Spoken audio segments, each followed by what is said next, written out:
안녕하세요. 커피앤톡입니다. 오늘도 와주셔서 감사드리고요. 바로 사연 읽어보겠습니다. 안녕하세요. 제가 길지는 않지만 인생을 살아보니 이 세상에 욕심 가득한 사람이 참 많더라고요. 아무리 사람의 욕심은 끝이 없다는 말이 존재하지만 상황에 맞게 적당히 부려야 탈이 없잖아요. 작은 것을 노리다가 큰 것을 잃게 된다는 우리나라 사자성어가 있는 것처럼 욕심을 과도하게 부리지 않고 작은 일에 기뻐할 수 있어야 행복한 인생을 살 수 있는 것 같습니다. 저는 결혼 8년 차가 된 40대 초반의 여성이고 딸 하나를 키우고 있어요. 현재는 프리랜서로 북 디자인 일을 하고 있죠. 그리고 제 남편은 중소기업에서 대리로 근무를 하고 있어요. 저희 두 사람은 친구의 소개로 만나게 되었고 연애를 하게 된 지 1년 만에 아이가 생겨 결혼까지 이어지게 되었죠. 저희 부부는 현재 시댁에서 10분 거리에 있는 아파트에서 살고 있어요. 저는 프리랜서로 일을 하고 있다 보니 가뭄에 콩나듯이 출근을 하는 편이에요. 그래서 매일같이 출퇴근을 하는 남편 기준에 맞추어서 집을 얻게 되었어요. 주변 사람들은 아무리 그래도 시댁 가까이 집을 얻을 필요가 있었냐면서 안타까워 하더라고요. 사실 시댁 근처에 살면 시집살이는 어느 정도 각오를 해야 하잖아요. 그래서 저도 결혼 전에는 걱정이 이만저만이 아니었어요. 하지만 걱정과는 달리 막상 결혼을 해보니까 시집살이는 전혀 없더라고요. 게다가 남편이 가정적인 사람이다 보니 저희 가족에게 참 잘하는 편이었죠. 그래서 저는 결혼 하나는 잘했다 생각했던 것 같아요. 남편은 소문난 딸바보여서 출퇴근 때 빼고는 어딜 가나 붙어 다니려고 했고 제 손에 물 한 방울 묻히지 않겠다면서 집안일도 참 잘 도와줬어요. 무엇보다 저희 친정엄마에게도 정말 잘했죠. 장모님, 저희 왔어요. 아이고, 이서방 왔어? 매일 일하느라 힘들었을 텐데 주말에는 좀 쉬지. 장모님 보고 싶어서 왔죠. 오늘도 맛있는 거 해주실 거죠? 아이, 그럼 당연히 해줘야지. 얼른 들어가지. 남편은 항상 친정엄마를 본인 엄마처럼 생각하겠다고 입버릇처럼 이야기를 했어요. 그래서인지 매주 주말마다 친정에 찾아가서 얼굴을 비추고 애교도 잘 부렸죠. 게다가 제가 옆에 있을 때만 친정에 가는 게 아니라 엄마 얼굴을 보고 싶거나 본인이 먹고 싶은 게 있으면 혼자서도 갔다 오기도 했어요. 그만큼 남편은 엄마를 정말 좋아했죠. 친정엄마도 친아들처럼 거리낌 없이 다가오는 남편을 너무 예뻐하고 기특해 하더라고요. 그러나 아무런 문제가 없을 것 같은 우리 가족에게도 딱 한 가지의 문제가 있었죠. 그건 바로 남편이 시어머니를 정말 싫어했다는 것인데요. 저희 친정엄마에게는 아들처럼 다가가고 거리낌 없이 집에 찾아가는 사람이 시어머니에게는 항상 남처럼 굴었다는 거예요. 쉽게 말해 불효자라고 할 수 있었죠. 시어머니 용돈 한 번 제대로 챙겨드린 적이 없었고 시댁에는 뭐 거의 발걸음을 끈다시피 했어요. 그리고 명절 같은 날 어쩔 수 없을 때 방문하게 되면 이게 불만이다 저게 불만이다 윽박을 지르기 바빴죠. 어느 날 저는 딸을 어린이집에 보내고 집에서 일을 하고 있었어요. 그런데 병원에서 전화 한 통이 오더라고요. 처음에는 잘못 온 전화인가 보다 생각했죠. 그래서 별 생각 없이 걸려오는 전화를 받았어요. 혹시 김미숙님 며느님 맞으신가요? 네, 제가 그분 며느리인데 어떻게 알고 전화하셨어요? 최근 통화 목록 보고 전화드렸어요. 지금 김미숙님이 교통사고가 나서 응급실에 와 계시는데 보호자님께서 오셔서 입원 수속 좀 해주셔야 할 것 같아서요. 네? 교통사고가 났다고요? 혹시 심각한 상황인 건가요?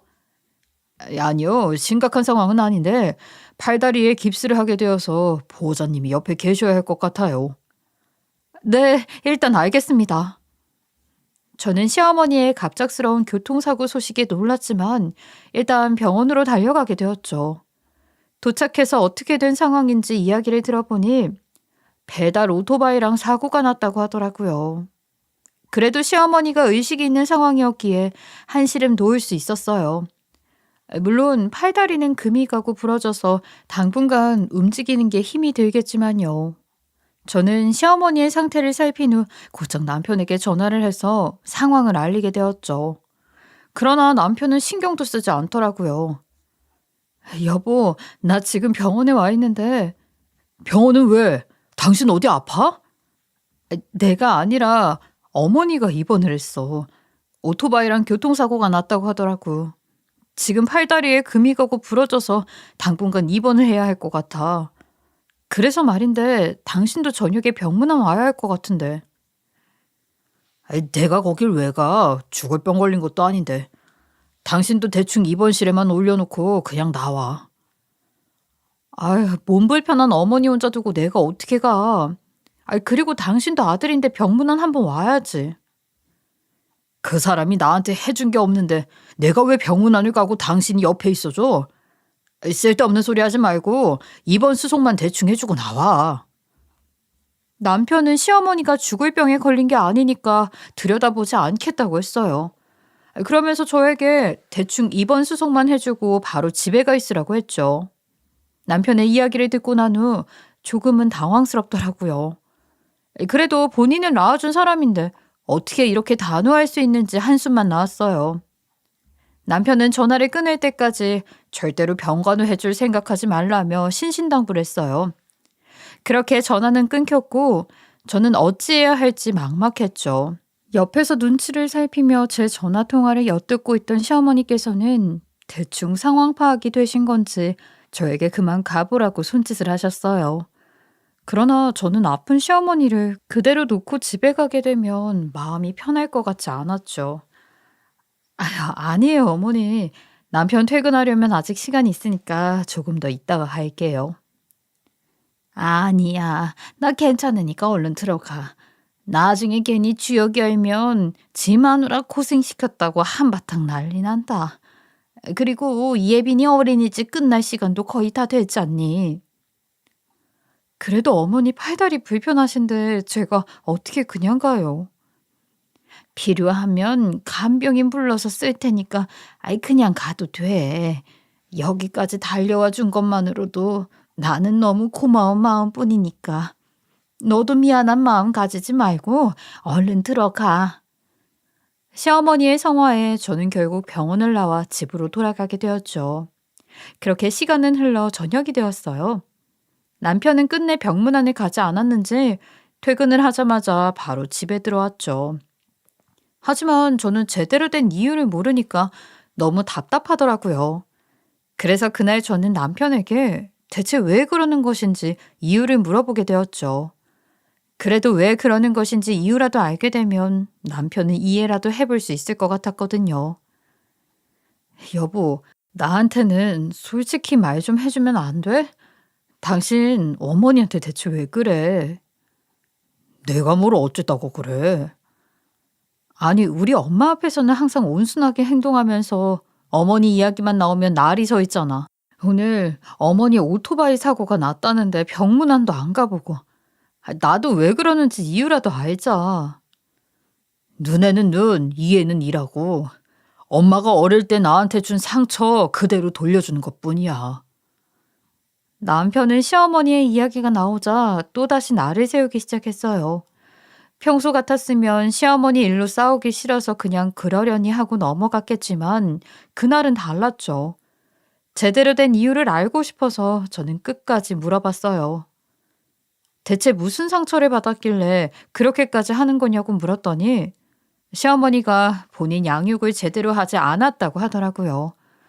처음에는 남편 말이 이해가 되지 않았죠. 시어머니가 제대로 양육을 하지 못했다면 지금 남편이 어떻게 중소기업에 다니고 결혼까지 할 수 있겠어요. 저는 그냥 시어머니에게 피해의식이 있나 보다 생각할 수밖에 없었어요. 그러니까 어머니가 어떻게 양육을 했길래 그렇게까지 해? 나 어릴 때 엄마한테 밥 한 번 제대로 못 얻어 먹어봤어.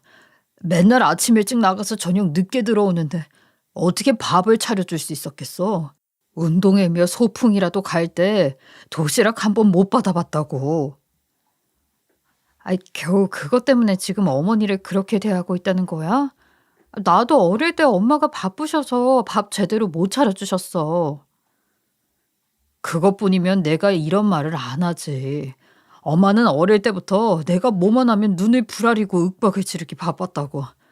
게다가 내가 아르바이트 할 수 있는 나이가 되자마자 집에 돈이 없다면서 일자리를 알아보라고 했다니까. 아무리 그러셨다고 해도 그렇지. 이제 나이도 있으신데 아들인 당신이 잘 챙겨야지. 그리고 어머니가 미워도 오늘 병문안은 갔다 왔어야지. 다른 것도 아니고 오토바이 사고가 났다는데 당신이 그렇게 모른 척하고 있으면 어떡해. 뭐 알아서 하겠지. 내 속에 있는 화가 모두 풀릴 때까지 엄마한테 잘해주는 일은 절대 없을 거야. 당신도 괜히 따지지 말고 그렇게 알고 있어. 남편은 시어머니 이야기에 끝까지 냉혈한처럼 굴었어요. 아무리 상처를 받았다고 해도 그렇지. 본인 화가 풀릴 때까지 시어머니에게 잘해주는 일은 없을 거라니 정말 어이가 없었죠. 게다가 남편은 저에게도 시어머니를 챙기지 말라면서 강요했어요. 하지만 며느리인 제가 10분 거리에 살고 계시는 시어머니를 어떻게 무시하고 살겠어요. 아무리 시어머니가 괜찮다고 해도 직접 가서 챙겨드려야죠. 그래서 어쩔 수 없이 저는 시어머니가 입원해 계시는 동안 남편이 출근하면 병원에 몰래 가서 병간호를 해드렸어요. 그리고 이후에도 남편 몰래 시댁에 들러 용돈을 조금씩 챙겨드렸죠. 남편이 시어머니에게 항상 적대적으로 나오니까 제가 할 수 있는 일이라고는 이런 것들밖에 없었던 것 같아요. 그걸 시어머니도 잘 알고 계셔서 그런가 제가 챙겨드릴 때마다 항상 제 손을 꼭 잡고 고맙다는 말을 하셨죠. 그렇게 시간은 흘러 결혼 8년 차가 되었어요.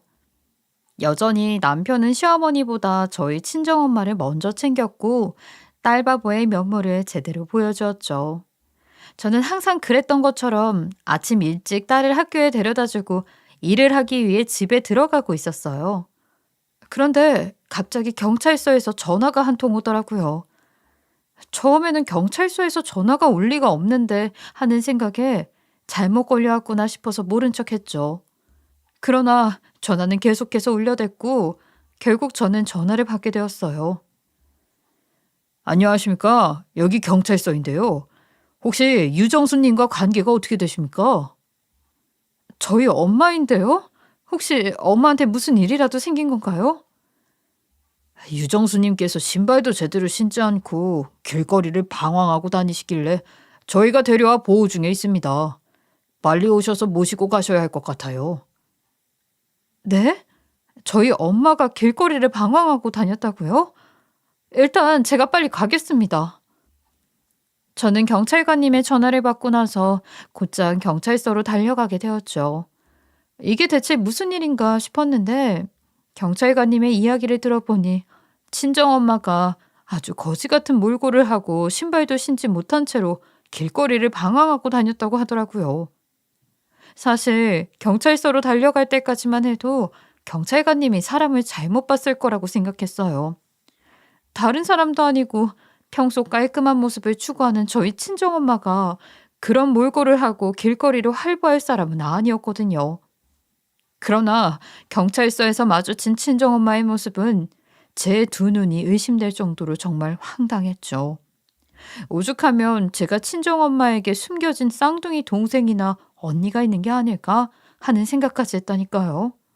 당황스러운 친정엄마의 모습에 저는 한참 동안 할 말을 잃고 가만히 서 있었어요. 그랬더니 경찰관 한 분이 제 눈치를 살피다가 조심스레 다가오셨죠.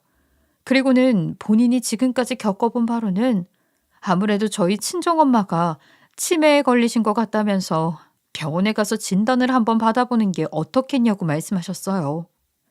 그 말에 저는 충격을 받았지만 일단 감사하다는 말씀을 드린 후 친정엄마를 데리고 경찰서를 나왔죠.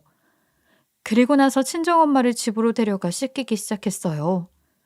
그런데 아무리 생각해도 친정엄마의 모습이 정말 황당하더라고요. 그래서 답답함에 친정엄마에게 이것저것 질문을 해봤는데 정신이 되돌아오지 않았는지 자꾸만 이상한 소리를 내뱉거나 혼잣말을 하셨어요. 저는 연신 한숨을 쉬며 친정엄마를 데리고 병원에 찾아가게 되었어요. 친정엄마가 한참 동안 의사 선생님과 상담을 하고 검사를 받고 있을 때 저는 설마 친정엄마가 치매는 아니겠지 라는 생각을 했었죠. 사실 치매라는 병이 찾아오는 나이가 정해져 있는 것은 아니지만 저희 친정엄마는 아직은 팔팔하고 젊은 나이라고 생각을 했거든요. 그래서 검사를 하는 내내 친정엄마에게 아무런 문제가 없었으면 좋겠다고 하늘에 두 손 모아 기도를 했던 것 같아요. 그러나 하늘이 무심하게도 검사가 끝난 후 의사 선생님은 친정엄마에게 치매 판정을 내리셨어요. 그 이야기를 듣고 나서 저는 한참 동안 눈물을 펑펑 쏟았어요. 누구나 알고 있는 사실이겠지만 치매는 치료가 되지 않는 불치병이나 다름없잖아요. 게다가 나중에는 아이가 되고 소중한 사람들조차 알아보지 못해 암보다 무서운 병이라고 생각을 했거든요. 그런데 그런 병이 친정엄마에게 찾아왔다니 정말 절망적이었죠. 의사 선생님께서도 계속해서 눈물을 흘리는 제가 안쓰러웠는지 손을 잡고 위로를 해주시더라고요. 보호자님, 치매라고 해서 당장 아이가 되고 주변 사람들이 있는 건 아니에요. 그래도 의학기술이 많이 발전했고 약물로 증상이 나타나는 것을 늦춰볼 수 있으니까 너무 절망적으로 생각하지 말아요. 그래도 오늘 오전에 엄마가 거지 같은 몰골로 길거리를 활보했대요. 이미 증상이 나타났는데 이제 와서 약물을 사용하는 게 의미가 있을까요? 물론 약물을 사용해도 치료제는 아니기 때문에 가끔씩 증상이 나타날 수는 있을 거예요. 하지만 시간을 벌어볼 수 있어요. 제가 최선을 다해 보겠습니다. 네, 감사합니다, 선생님. 그렇게 저는 의사 선생님의 말씀을 듣고 난 후 친정엄마를 모시고 병원 밖으로 나왔어요. 그리고 혼자 두면 안 된다는 말씀에 일단 집으로 친정엄마를 모시고 갔죠. 남편과 상의 없이 모시고 간 거라 괜찮을까 걱정되기는 했어요. 아무리 남편이 친정엄마와 잘 지낸다고 해도 치매 환자와 함께 지내는 것은 쉽지 않은 일이잖아요. 그래서 저는 저녁에 들어온 남편에게 조심스레 상황을 설명했죠. 친정엄마가 치매 판정을 받았고 앞으로 치료 방향을 어떻게 해야 할지 결정을 해야 한다면서요. 그러면 일단 혼자 두면 안 된다는 의사 선생님 말씀을 듣고 집으로 모시고 왔다고 했어요. 그랬더니 남편은 많이 당황스러운 듯 보였지만 혼자 계시게 하는 것보다 같이 한 집에서 지내는 게 낫다면서 잘했다고 하더라고요. 그러면서 마음고생 많았겠다고 저를 위로해 주었죠. 싫다고 하면 어쩌나 걱정을 많이 했는데 그래도 남편이 이렇게 이야기를 해주니까 고마워서 눈물이 다 나왔던 것 같아요. 그런데 남편은 말은 괜찮다고 하면서도 친정엄마가 함께 지내니까 불편했나 봐요. 어느 순간부터 행동이 이상하더라고요. 자꾸만 밖으로 나돌았고 또 조용히 누군가와 통화하는 모습이 자주 보였죠. 이뿐만 아니라 가끔씩 컴퓨터 검색 목록을 보면 저 몰래 요양원을 알아보고 있는 듯 했어요. 그 모습을 보면서 저는 괜히 신경이 쓰이고 눈치가 보이더군요. 친정엄마도 정신이 돌아올 때면 자꾸 남편에게 미안하다 하셨죠. 그러면서 자식에게 짐이 되고 싶지 않으니 요양원을 알아보고 보내달라는 말씀도 종종 하셨어요. 그러나 저는 친정엄마가 치매 환자가 되었다고 해서 시설에 쉽게 맡기고 싶지는 않더라고요. 그래서 증상이 자주 나타나는 것도 아닌데 벌써부터 무슨 요양원이냐고 하면서 애써 모른 척 했던 날이 많았어요. 어느 날 저는 출판사에서 급한 연락을 받고 토요일에 회사 출근을 해야 했던 적이 있었어요. 사실 프리랜서로 일을 하다 보니 회사에 불려가는 일은 많지 않아요. 하지만 책이 출간될 즈음에는 늘 한두 번씩 있는 일이었기에 저는 남편에게 친정엄마를 맡기고 잠시 출판사에 다녀오게 되었어요. 그런데 일을 끝나고 집에 들어가 보니 엄마는 자고 있고 남편은 안방 방문을 닫은 채 누군가와 심각하게 전화를 하고 있는 거예요. 남편이 엄마라고 부르는 것을 보니까 아마도 통화 상대는 시어머니인 듯 보였죠. 처음에는 시어머니랑 통화를 하나 보다 하면서 별 생각 없이 거실 소파에 앉아 있어야겠다 생각했어요. 그런데 남편이 다른 사람도 아니고 시어머니랑 전화 통화하는 게 이상하더라고요. 워낙 두 사람 사이가 안 좋아서 길거리에서 얼굴을 봐도 무시하고 지나갈 정도였거든요. 당연히 두 사람이 전화 통화를 할 일은 거의 없었죠. 그래서 대체 무슨 이야기를 하려고 전화를 하나 궁금한 마음에 방문 앞에서 모른 척 전화 통화 내용을 엿들었어요. 그런데 남편이 이상한 말을 늘어놓더라고요. 친정엄마 집에 가구들은 다 있으니까 대충 필요한 옷만 챙겨서 몸만 들어가면 된다고 했어요. 이뿐만이 아니라 그 집에 들어가도 아무 일 없을 테니 걱정하지 말라고 했죠. 저는 이게 대체 무슨 소리인가 싶어서 멍하니 방문 앞에서 서 있었어요. 그런데 그 순간 옆방에 있던 친정엄마가 잠에서 깼는지 조용히 방에 들어오라고 손짓을 하더군요. 때마침 남편이 통화를 마치고 방에서 나오려는 듯한 소리가 들렸고 저는 급히 친정엄마가 있는 방으로 들어갔어요. 그리고 얼마 지나지 않아 남편이 밖으로 나가는 소리가 들렸죠. 저는 대체 일이 어떻게 돌아가고 있는 건가 싶어서 머리가 좀 복잡해졌어요. 남편 통화 내용을 들으면 곧 심각한 일이 터질 것 같은 느낌이었죠. 그런데 제 눈치를 살피고 있던 친정엄마는 갑자기 저에게 이상한 소리를 꺼냈어요. 정이야, 아무래도 이 서방이 내 집을 빼앗으려고 하는 것 같다. 어? 그게 무슨 소리야? 저 사람이 엄마 집을 어떻게 빼앗아? 너도 방문 앞에서 통화 소리를 들었으면 알 거 아니야. 아무래도 이 서방이 내 집을 빼앗으려고 무슨 일을 꾸미고 있는 것 같아. 무슨 증거로 그런 얘기를 하는 건데. 저 사람 그런 나쁜 짓 꾸밀 사람 아니야. 내 얘기로 똑똑히 들었어.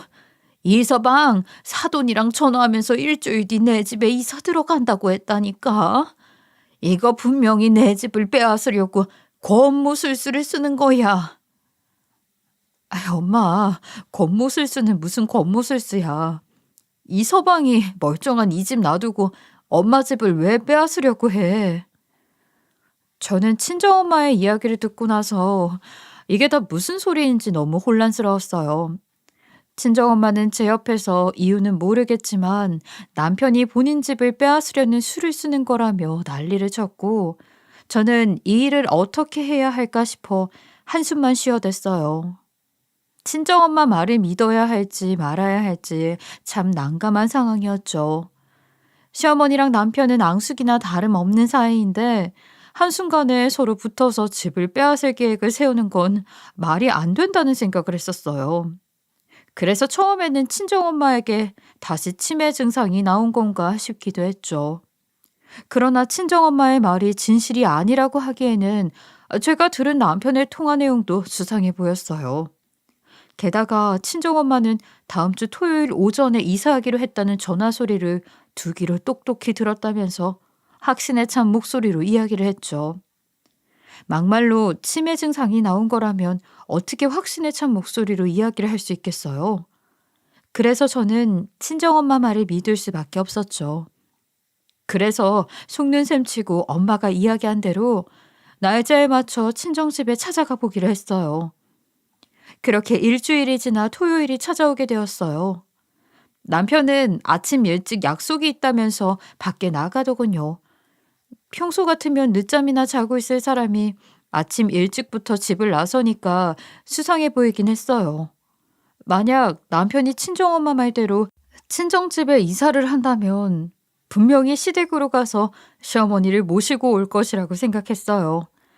그래서 저는 곧장 친정엄마를 데리고 먼저 집에 도착해서 부엌 베란다 쪽에 숨어 있었죠.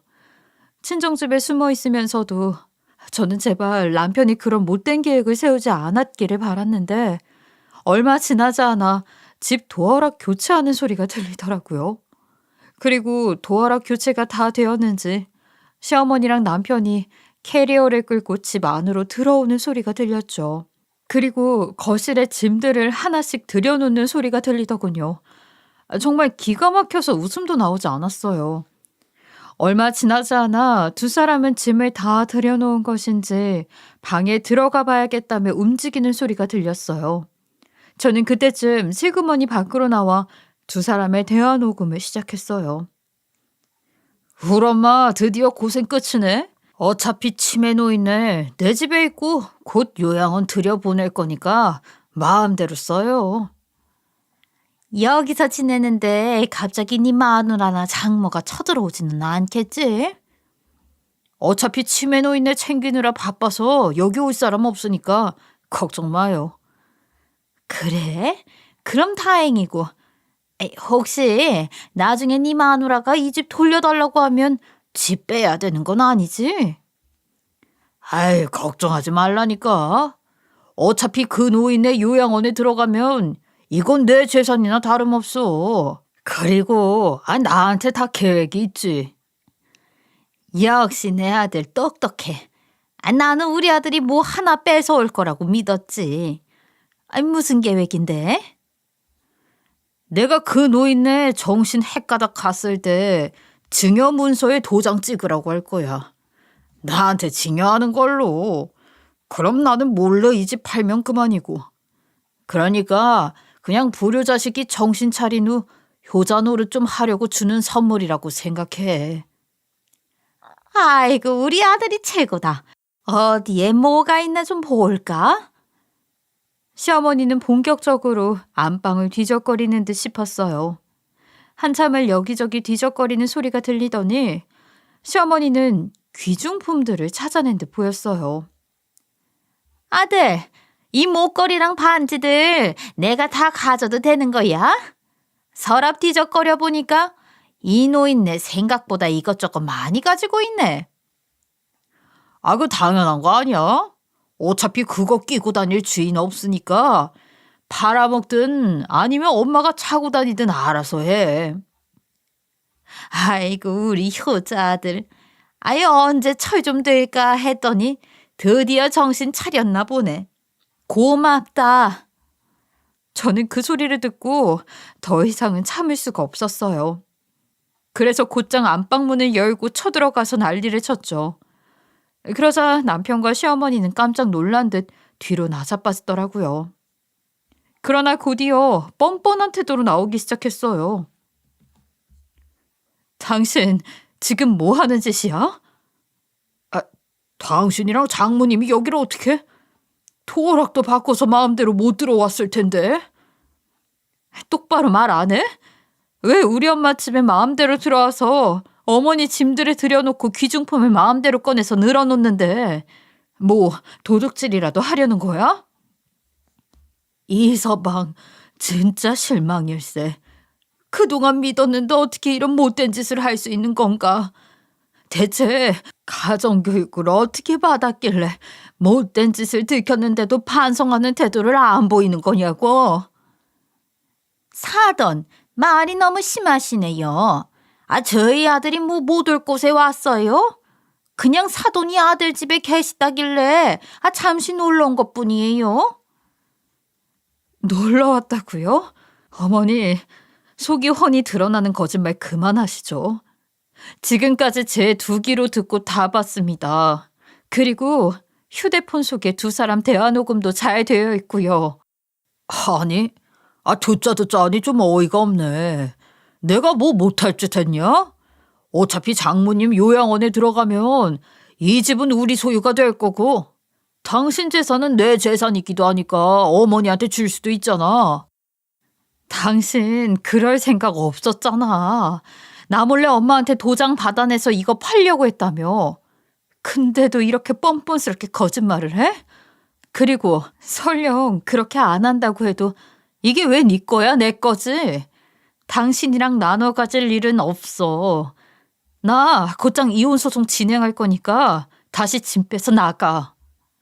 저는 남편의 말에 어이가 없어서 헛웃음을 짓다가 이혼 통보를 한 후 두 사람을 쫓아내려고 했죠. 그러나 두 사람은 친정엄마 집에 들어오려고 시댁집 전세까지 뺀 상황이라면서 어떻게든 버티고 안 나가려고 했어요. 그러자 친정엄마는 화가 잔뜩 났는지 곧장 경찰에 신고하라고 하시더군요. 결국 저는 이 상황을 해결하기 위해 경찰에 신고를 하게 되었죠. 그리고 경찰들이 오자마자 친정엄마는 어떻게든 안 나가고 버티려는 두 사람에게 주거 침입죄로 고소하겠다고 했어요. 결국 그들은 곧장 다시 짐도 빼야 했고 집에서 쫓겨나야 했죠. 그렇게 두 사람이 집에서 나간 후 저는 다시 사람을 불러서 마음대로 교체를 해놓은 도어락을 열쇠로 바꿔놓았어요. 그리고 곧장 친정엄마를 데리고 변호사 사무실로 찾아가 이혼 소송을 걸게 되었죠. 그러나 남편은 정신을 못 차렸는지 절대 이혼을 못하겠다면서 하고 싶으면 양육권을 내놓으라며 난리를 쳤어요. 그러나 저는 뭐라고 하든지 끝까지 무시해버렸죠. 그렇게 예정대로 재판은 진행되었고 판사님은 제 손을 들어주셨어요. 또 양육권은 물론이고 재산 분할로 집을 받을 수 있게 되었죠. 물론 양육비도 매달 꼬박꼬박 받을 수 있게 해주셨고요. 이혼이 확정된 후 저는 곧장 남편과 살던 집을 정리했고 친정집으로 들어가 친정엄마를 보살피기 시작했어요. 그렇게 몇 달이 지났을 때쯤 친정엄마는 뜬금없이 재산 정리를 하고 싶다는 말씀을 하시더군요. 사실 저는 갑자기 무슨 재산 정리를 한다고 하나 싶었어요. 죽을 날 받아놓은 것도 아니고 치매에 걸렸다고 해서 바로 기억을 잃는 것도 아니잖아요. 그런데 친정엄마는 언제 기억을 잃고 저를 못 알아볼지도 모르니 불안했나 봐요. 가지고 있는 재산을 모두 저에게 넘겨주시겠다고 했죠. 사실 친정엄마에게는 몇십 년 동안 한 푼 두 푼 모아서 산 집과 아버지가 돌아가시면서 유산으로 남겨주신 돈에 모은 돈, 그리고 대출까지 끼어서 산 빌라 건물이 하나 있었거든요. 그런데 그걸 다 주신다고 하니까 당황스럽기도 하고 어떤 반응을 보여야 할지 모르겠더라고요. 엄마, 이걸 다 주겠다고? 갑자기 왜 그래?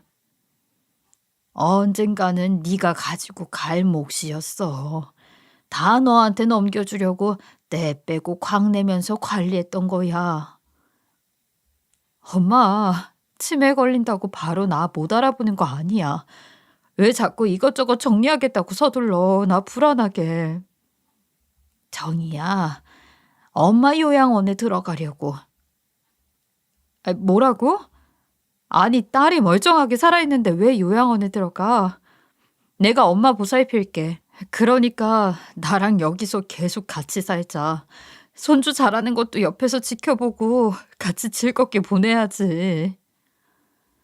엄마는 너 고생하는 거 싫어. 그리고 요양원 들어간다고 얼굴 못 보는 거 아니잖아. 가끔씩 니들이 놀러 와서 맛있는 것도 먹고 즐겁게 보내면 돼. 엄마는 저에게 모든 재산을 넘겨주신 후 요양원에 들어가시겠다고 했어요. 당연히 저는 손주 자라는 것도 보고 즐겁게 보내야 한다면서 끝까지 만류를 했죠. 그러나 결국 엄마를 이기지는 못했어요. 그래서 직접 좋은 요양원을 알아보고 그곳에서 모시기로 했죠. 그렇게 엄마는 요양원에 들어가게 되었고 저는 엄마 빌라 건물에서 매달 세를 받으며 아이를 편하게 키우게 되었어요. 그런데 어느 날 부동산에서 빌라 반지하 방에 들어오고 싶다는 사람이 생겼다며 연락을 해오더라고요. 안녕하세요, 사장님. 다름이 아니라 반지하 빌라 방에 들어오고 싶다는 사람이 생겨서요. 방을 한번 보고 싶다고 하는데 지금 볼 수 있을까요? 예, 그럼요. 마침 방이 비어 있어서 괜찮아요. 바로 오시면 제가 문 열어드릴게요. 네, 그럼 손님 모시고 바로 갈게요. 저는 부동산에서 연락을 받고 바로 빌라 건물로 가서 방을 보여줄 준비를 했어요. 사실 그냥 비밀번호만 알려주고 계약할 때 도장만 찍어도 되지만 가까이 살고 있기도 하고 직접 맞이해주는 게 좋은 것 같아서 항상 먼저 가서 대충 정리라도 해놓는 편이었죠. 그날도 부동산에서 새 들어올 사람들을 데리고 왔는데 이게 무슨 운명의 장난인 건지 이전 시어머니와 전 남편이 왔더라고요. 당연히 저는 두 사람의 얼굴을 보고 깜짝 놀랐죠. 마찬가지로 두 사람도 저를 보고 많이 놀랐는지 방을 보는 내내 표정이 굳어있고 안절부절 못하는 모습이었어요. 두 사람이 여기저기 방을 둘러보고 있을 때 부동산 주인은 저에게 조심스럽게 이야기를 꺼내더군요. 사장님, 저기 두 사람 모자인 것 같은데 경제 사정이 좋지는 않은 것 같아요. 아, 그래요? 네. 아까 들어보니까 가진 돈도 얼마 없고 월세가 가장 적은 곳으로 찾는 것 같더라고요. 그래서 제가 두 사람 여기로 데리고 왔는데 괜찮죠? 사실 저는 어려운 사람들이 있으면 서로 돕고 살자는 생각에 상황에 따라서 보증금도 덜 받고 월세도 덜 받는 경우가 종종 있었어요. 저희 친정엄마도 항상 그래왔고 저도 그걸 따라야 된다고 생각했거든요. 게다가 건물을 매입하고 나서 한 부동산에서만 거래를 해왔고 주인은 저희 건물이 어떤 식으로 돌아가는지 잘 알고 있었기에 일부러 두 사람을 저희 빌라로 데리고 왔다고 했죠. 부동산 주인이 말하는 것을 들어보니 두 사람은 사기를 당해서 돈이 거의 없는 것 같았어요. 그 이야기를 들으니 이 일을 어떻게 해야 하는지 머릿속이 복잡해졌죠. 그 와중에 제 속을 모르는 부동산 주인은 해맑게 계약 이야기를 꺼내더라고요. 사장님, 저 두 사람 성격 참 좋아 보이던데, 사정 생각해서 좋은 조건에 계약해 주실 수 있어요? 아니요. 이번 계약은 안 하고 싶네요. 저 두 사람한테 계약 못 하겠다고 전해 주시겠어요? 어머, 왜요? 혹시 두 사람이 사장님한테 뭐 잘못한 거라도 있어요? 생전 거절을 안 하시던 분이 갑자기 왜? 그냥 느낌이 안 좋아서 그래요. 저 두 사람이랑은 계약 진행 안 하고 싶네요. 저는 결국 두 사람을 거절했어요.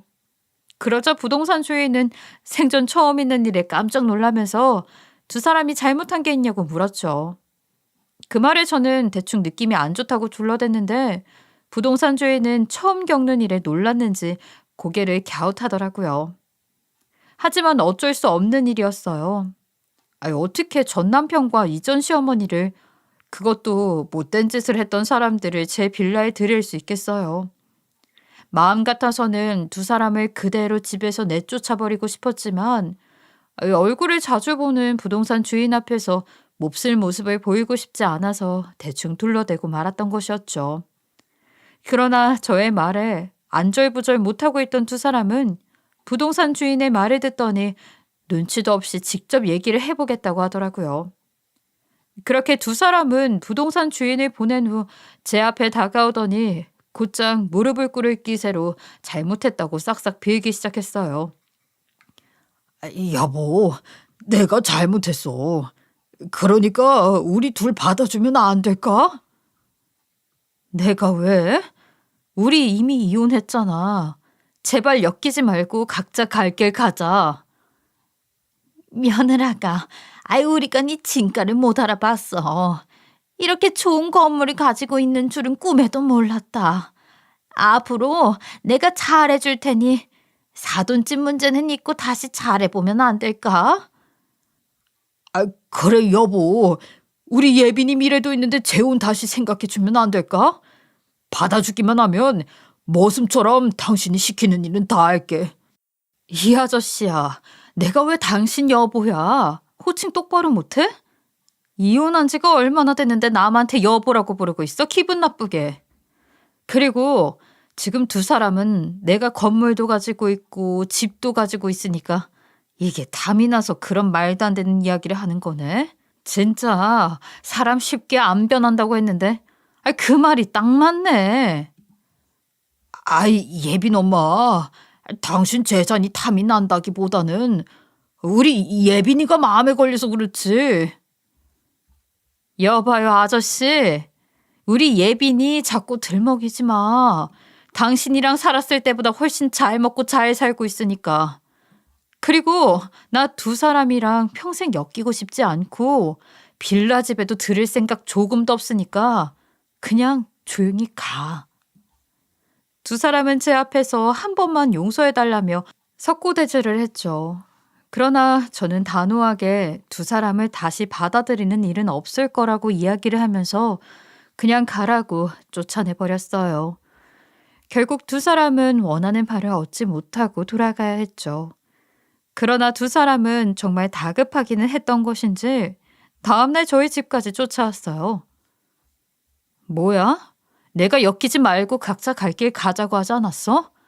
왜 여기까지 쫓아와? 나 재혼은 바라지 않을게. 그러니까 어제 본 반지하방 싼값에 들여보내주면 안 될까? 월세 밀려는 일 없이 꼬박꼬박 잘 낼게. 그래 며느라가 우리가 잘못했어. 내가 이렇게 빌 테니 우리 어제 본 필라방에만 들여보내주라. 아니요. 저는 그럴 생각 없습니다. 그러니까 소란 피우지 말고 돌아가세요. 사실 내가 이혼하기 전에 사업하겠다고 퇴사를 했는데 퇴직금이랑 엄마 전세금까지 다 날려버렸어. 그런데 그 돈을 돌려받지 못해서 엄마를 장모님 집에 들여보내려고 했었던 거야. 그래서 뭐 어쩌라고. 나 지금 그 일로 사기꾼한테 돈을 못 받고 있어서 지금 전 재산이 200만 원밖에 없어. 이 돈으로는 방 한 칸 구하기가 너무 힘든데 빌라에 들여보내주면 안 될까? 전 남편은 사업을 하다가 사기를 당해 돈을 날려먹었고 전 재산이 200만 원밖에 없다고 하면서 싹싹 빌었어요. 그러나 저는 끝까지 거절을 했고 한 번만 더 찾아오면 경찰에 신고하겠다고 했죠. 결국 두 사람은 힘없이 일어서서 가더니 그날 이후로 집 근처에 얼씬도 하지 않더라고요. 나중에 소식을 들어보니 두 모자는 갈 곳을 찾지 못했는지 한바탕 크게 싸우고 연을 끊어버렸다고 해요. 그래서 전 남편은 일용직과 대리운전 일을 하면서 연명을 하고 있는 상황이고 이전 시어머니는 가정부 일을 하고 있다고 하더라고요. 어른들 말에 자신이 잘못한 일은 언젠간 곱절로 받게 된다고 하더니 그 말이 정말 맞는 것 같네요. 이참에 저는 두 사람이 본인이 저지른 죄값을 제대로 받고 개가천선이라는 것을 했으면 좋겠습니다. 저의 보잘것없는 이혼 이야기 들어주셔서 감사하고요. 이렇게나마 제 이야기를 하니 속은 조금 풀리는 기분입니다. 여러분들의 가정은 늘 행복하고 평안하시길 바랍니다. 지금까지 커피앤톡이었습니다. 오늘도 끝까지 함께 해주셔서 감사하고요. 다음 영상으로 또 찾아뵙겠습니다.